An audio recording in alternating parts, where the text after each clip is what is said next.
This is Duelist, bringing you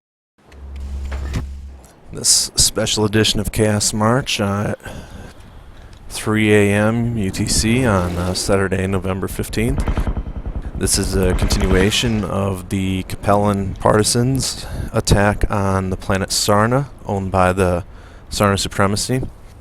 This is TC Altay, the third map, and the possibly deciding map, as it is the best 3 out of 5, and the partisan attackers are already up to 2 maps to none.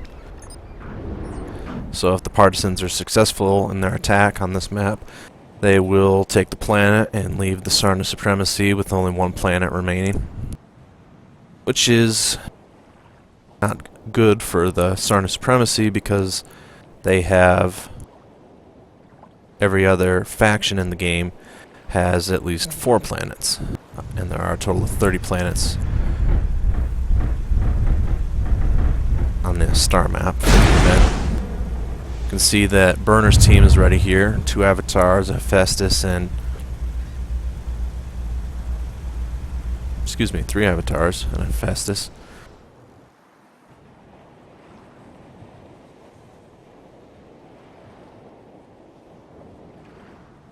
This is a wide open map, a very, very cold map. Doesn't look very cold, but it definitely is, especially when you get in the water. You can utilize energy weapons rather extensively. To counter Burner, we have a Mad Cat, Nova Cat, Black Lantern, and Vulture. This will be a reunion of sorts for Warlord Kentax of the 12th Vegan Rangers, along with his good friend Ben from the same unit, and Vivra of Black Shadow Merc Company, and Hawkeye, Mercenary, I believe. And we'll be starting here for up to 30 minutes of action.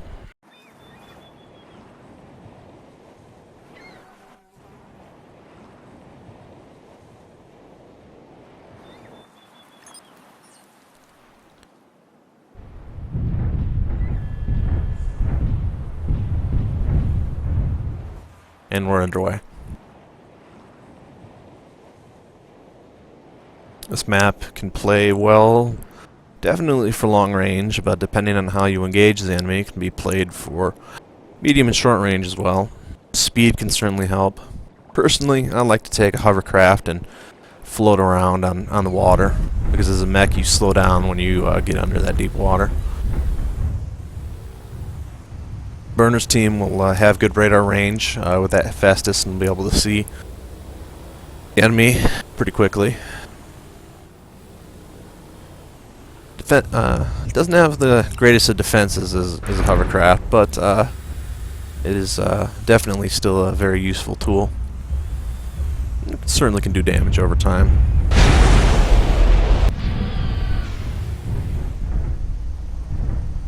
That's an MK2. Alright. I'm sorry, that's not 3 avatars. That's 2 avatars and an MK2. And, yes, that's an arrow pole, which is basically a cruise missile. That can hit from 3 kilometers away, and they will probably use the avatars to protect the missile boat, and use the Festus for radar range, so they know where the enemy is. The MK2 definitely is not anything but a long-range asset. It's not going to be able to fend off enemies very well at medium or short range.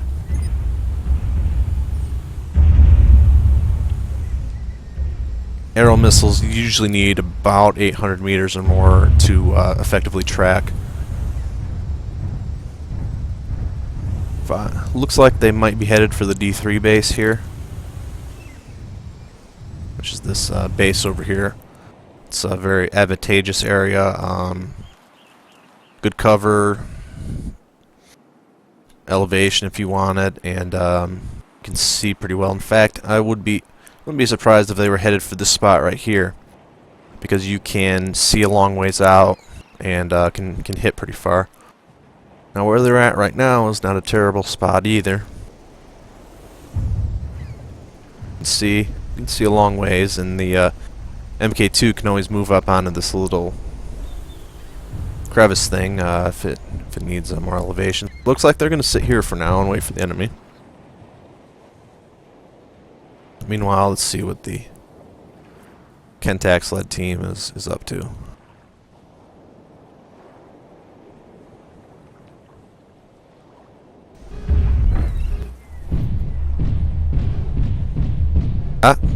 Sees them. This is a medium scout mech, and there's 2 arrows. If those lock on, that is going to really hurt this mech. Yes, lots of damage there. The rest of his team is there, and they now know what they're facing. They're going to either choose to rush them and negate that distance, or they're going to try and go to cover and work from a flanking position, probably. More arrows away. This time hitting the Novacat mech. Pretty decent amount of armor on that, but arrows are going to hurt. They're right about at the edge right now of the effective range of those arrows.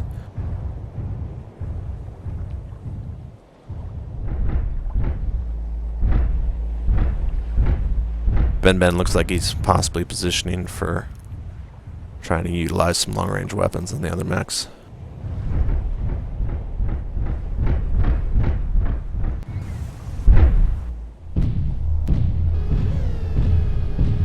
Like Kentax's mech is still surprisingly in pretty good shape given those 2 direct arrow hits. His engine's still intact, which means that his primary asset for that mech, speed, is still a factor. They are moving south now. It does have some engine damage.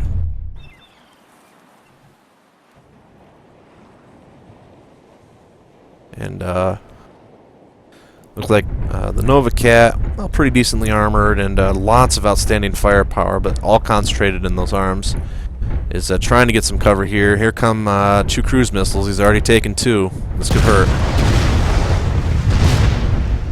Okay, he just got into cover in enough time to avoid those missiles. That was a very, very smart move on timing by Ben there to avoid those. Now their team will make a decision about positioning here, and possibly force Burner's team to reposition.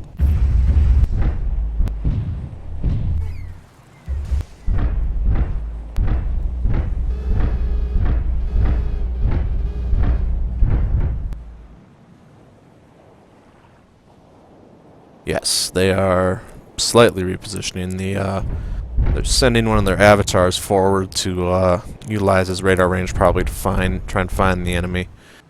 The MK2 and the Festus are staying back for radar protection. The Festus can provide basic up-close support for the MK2 should it get rushed. And the other avatar,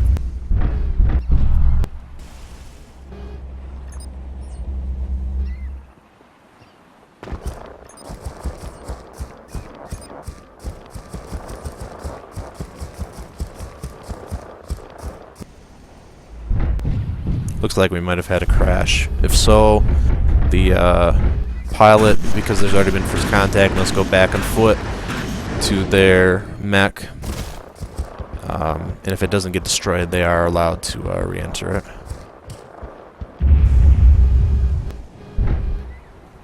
Meanwhile, Kentax is set up in the outside the F4 cove, which is gives you a visual spot of the enemy way out there, but gives you lots of cover and not many places that you can get the enemy could come and hit you from. So this is the D3 base, and Papscan is trying to get visual down there.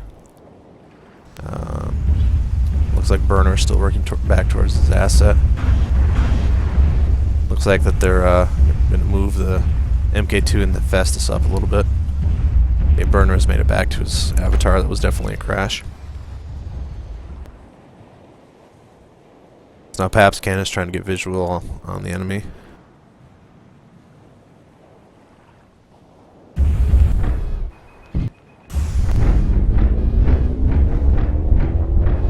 Ben, Weave, and Hawkeye are moving up a little bit from F3 up into E5, it looks like. Which is halfway between our two teams right now. Just about 8 minutes has, just a little over 8 minutes out of 30 minutes has elapsed so far. Both teams are being careful with positioning, trying to locate each other and figure out their strategy from there. Right now, Burner's team is moving as a group. Of course, to protect that MK2, they risk the chance of moving that they would get too close and the enemy team would be able to negate the power of those arrows. Right now, Kentax, who's, remember, probably pretty beat up, is scouting ahead. If he has his radar on, he's definitely seen them by now.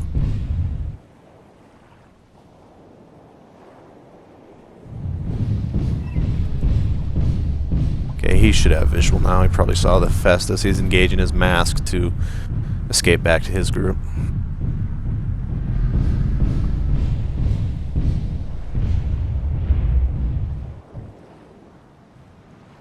And looks like Kentax is going to be taking some firepower here from the Avatar.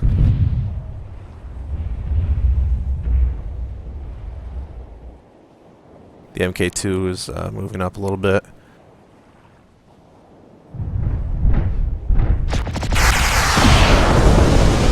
Okay. Looks like both teams are making their move now.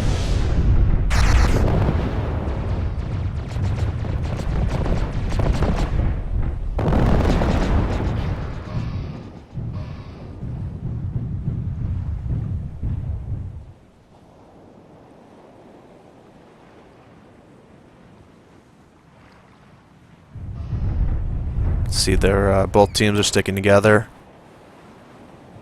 Burner's team is a little bit split up on the backside of these rocks. They've formed back up. So they're going to press the issue now. They're going to focus probably on Papscan's avatar until his teammates can get there.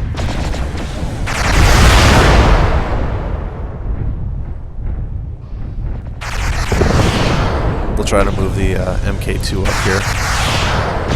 Paps has lost an arm. This is too close for arrows to be effective. Let's see.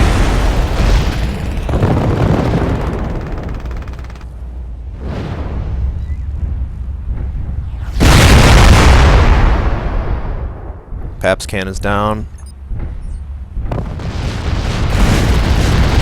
Considering the MK2, unless the MK2 can get some distance, and then Festus is strictly a support vehicle. Okay, Kentax is down. That'll even things up a bit here. Now with Kentax down, one of his teammates will have to take over, because once you die, you're no longer allowed to communicate with your team.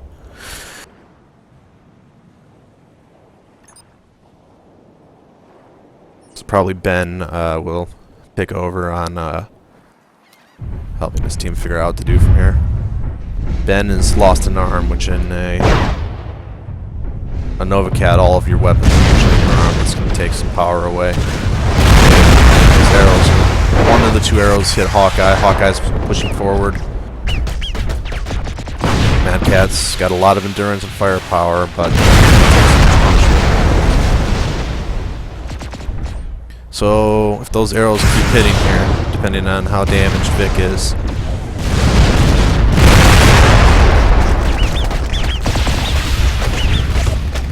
Okay, that should only leave one mech, which means that this will end the campaign, and that's it. The Sarna Supremacy is on the brink of elimination after losing their homeworld 3 games to none. This is Duelist, and we will report to you on the next map from the next campaign. Again, the Sarna Supremacy loses their home planet and is on the brink of elimination from the Chaos March. Thank you for watching, and we'll see you next time.